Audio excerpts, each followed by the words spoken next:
भीमभोई भिन्नक्षम सामर्थ्य शिविर 2025 पंचायत समिति हिंजिकाटू परिसर में अनुष्ठित हो जाइछि। एही शिविर को हिंजिली पंचायत समिति एबीडीओ श्रीजुक्त अरुण कुमार प्रधान उद्घाटन करथिले।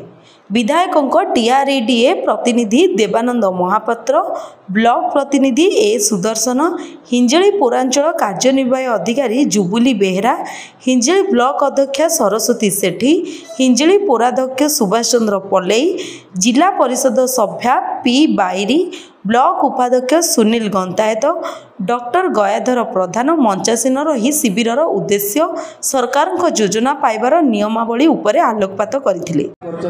कार्यक्रम आगु केमि बढ़े से उपदेश देइछन्ते। तेणु आमर एही सभा एवं आमर जो ब्लॉक प्रशासन तरफ समस्त को धन्यवाद अर्पण करुछि। एही शिविर में 386 सर्टिफिकेट ऑनलाइन करा जायतिला। यहाँ पर 16 जन हिताधिकारी को ट्राई साइकल प्रदान करा जायतिला बेले अन्य 67 जन आवेदन करथिले। एथिरे मेडिकल स्टाफ, कनिष्ठ जंत्री, पुलिस कर्मचारी, स्थानीय जनप्रतिनिधि, समाजसेवी आदि उपस्थित थिले।